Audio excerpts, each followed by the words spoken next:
सज्जन हो, लिहून आहे ग्रंथात पण ठेवून आहे संतात. वस्तू लिहून आहे ग्रंथात आणि ठेवून आहे संतात. ग्रंथ याच्यासाठी वाचवायचा आहे की कुठं ठेवलेला आहे समजून घेण्यासाठी वाचवायचा आहे, पण प्राप्त करायसाठी कुठं जावं लागतंय. म्हणूनच म्हणतात ना, हरिप्राप्तीसी उपाय धरावे संताचे ते पाय.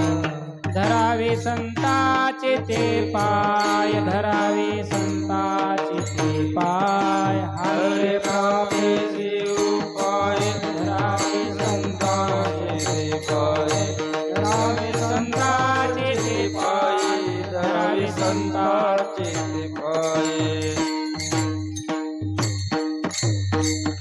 कोणाचे पाय धरायचे बघा. आता तुकोबाराय म्हणले, शरण शरण जी हनुमंता. कोणाचे पाय धराव? जिथं आहे, ठेवून आहे जिथं, त्याचे पाय धराव. आणि ग्रंथात लिहून आहे, वाचून माहिती होईल, परंतु ठेवून नाही, तिथं लिहून आहे.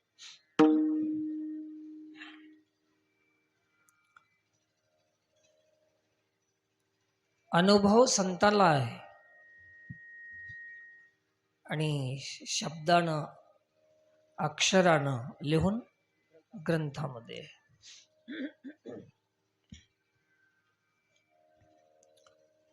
एका गावामध्ये एक वारकरी होते, वयोवृद्ध झाले. त्यांना असं वाटलं की आपण आपल्या प्रांगणामध्ये, प्रांगण खूप मोठं होतं, मोठा घराणा, वारकरी घराणा, आपल्याच दारामध्ये विठ्ठल रुक्मिणी मंदिर आपण बांधावं, असं त्या वारकऱ्याला वाटलं. त्यांनी ते मंदिर निर्माण केलं, विठ्ठल रुक्मिणी मूर्ती बसवली, रोज पूजा अर्चा, हरिपाठ, आरती, धूप, दीप, नैवेद्य चालू झालं. खूप छान झालं. कालांतराने त्यांचं आयुष्य संपलं वारकऱ्याचं. तो गेला देवाघरी. त्यांना 4 पोरं होते. त्या पोरांनी बसले आणि विचार करू लागले की आपल्या बापानं खूप मोठा व्यवहार केला, शेती आहे, सावकारी आहे, मोठा व्यवहार होता, आणि आपणाला काही सांगूनच गेलं नाही. कोणाला किती दिलंय, कोणाकडून काय यायचं आहे, माहिती दिलीच नाही. मग बसले 4 जण, बापाची वही काढली, खाते वही असते ना लिहिलेली, ते वही काढली, पुरी तपासून पाहिली, एक एक पान, कोणाला किती दिले, कोणाकडून किती यायचं आहे, सगळे नाव लिहून आहे. ठीक आहे म्हणले. जाता जाता एक मध्य भागामध्ये एक पान होतं, त्या पानावर लिहून होतं की पाडव्याच्या दिवशी सकाळी 10 वाजता कळसामध्ये 10,000 सोन्याच्या मोहरा ठेवलेल्या आहेत मंदिराच्या कळसामध्ये. कुठं लिहून आहे? माहिती कुठं आहे? वहीमध्ये आहे माहिती.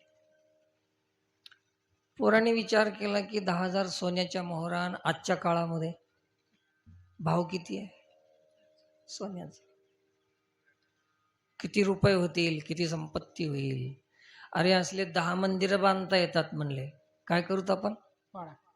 हे मंदिर पाडून सोनं काढून घेऊ, याच्यापेक्षा दुप्पट मोठं बांधू मंदिर.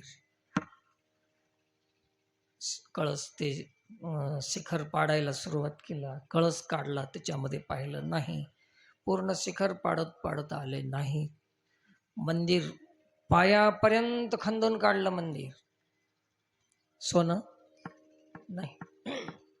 कसं लिहिलं असेल बापानं? गांजा फिंजा ओढून लिहिलं असेल काय?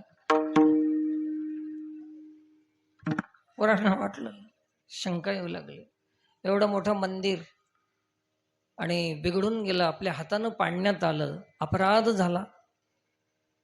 रडत बसले पोरं. एवढ्यामध्ये एक वारकरी आला, संत होते ते, ज्यांचा अनुभव होता. काय झालं पोरांनो, काय रडता तुम्ही?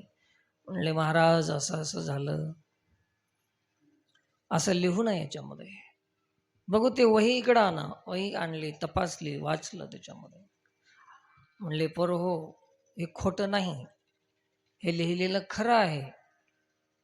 अरे हे बी वडूनच आलंय की काय? खरं असेल तर निघलं का नाही त्याच्यामध्ये? ते म्हणले मी काढून देईन तुम्हाला. म्हणले कसं काढणार तुम्ही? बांधा मंदिर पुन्हा. त्याचं औरस चौरस किती रुंद होतं, किती उंच होतं, कळस किती होता, काय कसं होतं, जसं होतं तसं त्या हिशोबामध्ये पुन्हा बांधा, पुनर्निर्माण करा. म्हणले हे येड्याचं काम आमच्यानं होईना महाराज. अरे आता बांधल्यानं कसं निघल? ते म्हणले नाही निघालं तर मला फाशी द्या इथंच तुम्ही. एवढी खात्री जेव्हा दिली तेव्हा त्यांनी मंदिराचं बांधकाम केलं. मंदिर बांधकाम पूर्ण झालं. त्या साधूला पकडून ठेवलं होतं.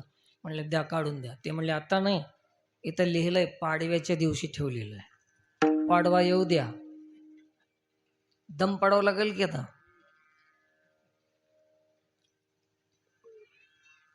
ठीक आहे म्हणले. महाराज तुम्हाला आम्ही जाऊ देणार नाही, पाडव्यापर्यंत इथंच राहा. हे म्हणलं मला काही काम नाही, खायला द्या, व्यवस्था करा, राहीन मी. 4 महिने पाडवा होता. 4 महिने महाराजाची सोय झाली. राहिले महाराज बी नामस्मरण करीत मंदिरामध्ये बसून हरिपाठ करीत राहिले. पाडवाचा दिवस आला. सकाळी आले महाराजाकडे, म्हणले पाडवा आहे आज. ते म्हणले 10 वाजू द्या. वेळ तुका म्हणे काही न चाले तातडी, प्राप्त काळ घडी आल्यावीन. तुका म्हणे येथे न चले तातडी. नाही गडबड जमत परमार्थामध्ये. शांत पाहिजे, वेळ येऊ द्यायला पाहिजे, वेळेची प्रतीक्षा करायला पाहिजे.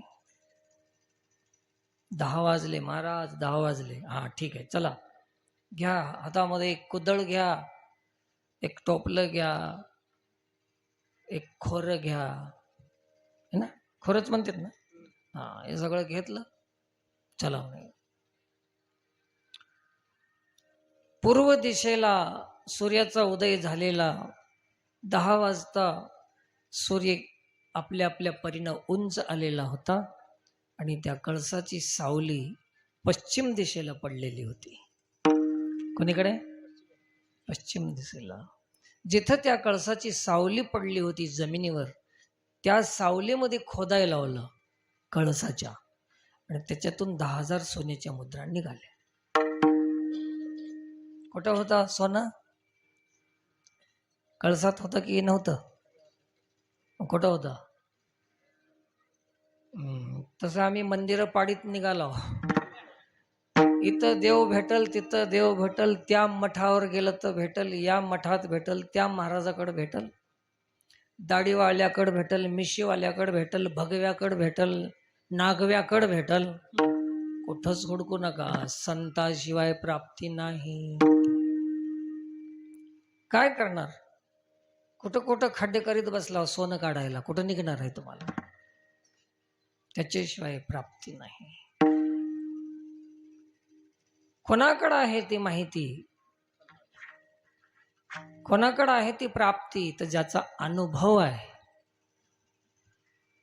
त्याच्याकडेच ती प्राप्ती होते. असा अनुभव, अनुभवाचं केंद्र बिंदू एक हनुमंत तत्व आहे जगामध्ये, ज्याच्याकडे देव आहे. देवतया जवळी असे नाही, हृदयातच असे, नाही की नाही? आपण तुम्ही आम्ही म्हणू शकतो तैसा हृदयामध्ये मी राम, परंतु त्यांनी दाखवलं बी काढून. हनुमानजीनं तर त्यांच्याकडे का देव आहे त्याचं कारण आहे. अनुभव हा बोलण्याचा विषय नाही.